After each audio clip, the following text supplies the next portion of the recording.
Hi, my name is Andrea, and I will be discussing topic number 20. Who was Seckatary Hawkins and what was his book, The Grey Ghost, about? This is a presentation for Professor Majeske's Literature 32798 class.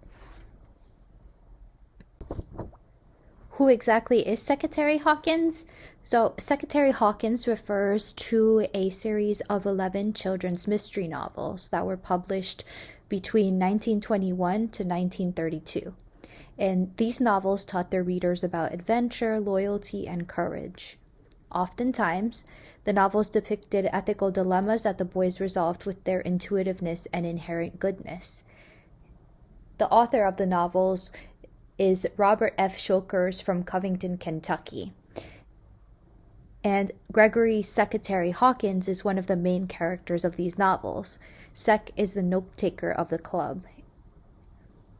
Now, the Hawkins stories revolve around mystery and danger. However, the descriptions of the landscape and the surroundings, as well as the activities, are just as important to the plot.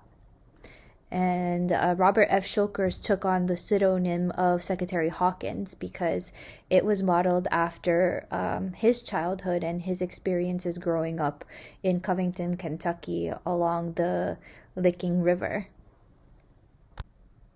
Shulkers' childhood experiences served as inspiration for his novels. It was during these outings that Shulkers came up with the idea to form a club and hold regular meetings along the riverbank. During one of their outings, the children found an old houseboat that they wanted to use as a clubhouse.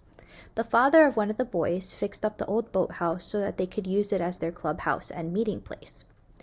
At their first meeting, Shulkers took notes, and he became known as the Secretary. Now, secretary is misspelled on purpose to emphasize the children's youthful demeanor. The Seckatary Hawkins stories became widely popular during the Great Depression as an escape from the harsh realities of life, school, and home life as well. The youthful fantasy, mystery, and danger was appealing to children of all ages. Now, due to the remote location of the boathouse, the boys were oftentimes away from the constant supervision of adults, which let them utilize their imaginations much more. So, who is a Grey Ghost and Stoner's Boy, and what is this book about? The Grey Ghost is thought to be dead after he fell into a pit in the cliff cave in the previous novel.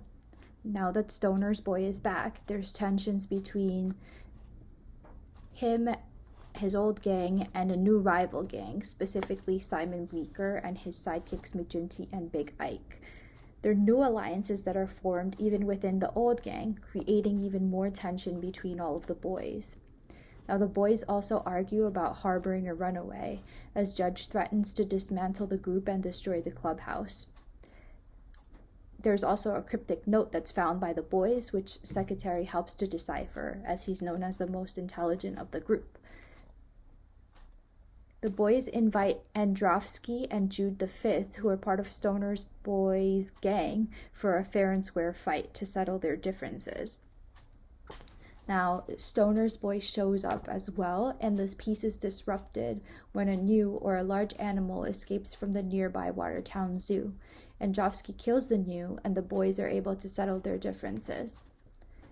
Now, with their differences settled, the boys decide that they want to make their way to New Orleans, but unfortunately, Simon Bleecker dies unexpectedly. The Grey Ghost is of particular importance to our readings because it is mentioned or referenced several times in To Kill a Mockingbird. One of the first references is when Scout is describing an interaction between Jem and Dill. Our first raid came to pass only because Dill bet Jem, the Grey Ghost, against two Tom Swifts that Jem wouldn't get any farther than the Radley Gate. This was in Chapter 1, page 14.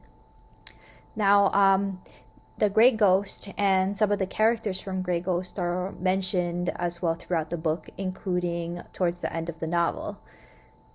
So if we recall, Three-Fingered Fred and Stoner's Boy are mentioned in Chapter 31 on page 322. This is when Scout is recalling the novel that Atticus is reading to her, and Atticus picks up the gray ghost to read to her. Another quote is when Scout is pretending that she's awake, but she's actually half asleep while Atticus is reading the novel to her.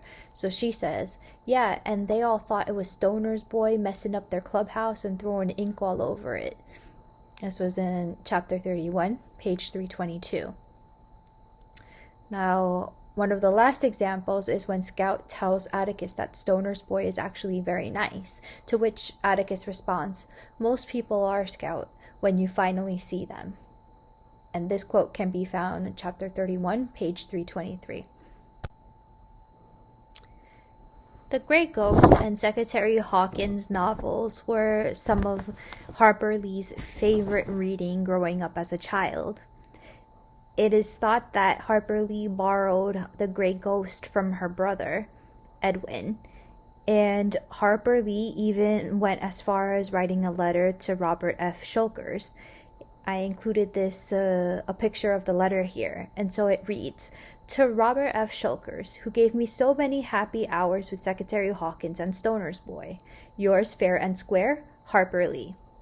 So Harper Lee took inspiration from some of her favorite novels, including The Grey Ghost, to incorporate into To Kill a Mockingbird, and that's why The Grey Ghost and Seckatary Hawkins are important to our readings. Thank you for watching.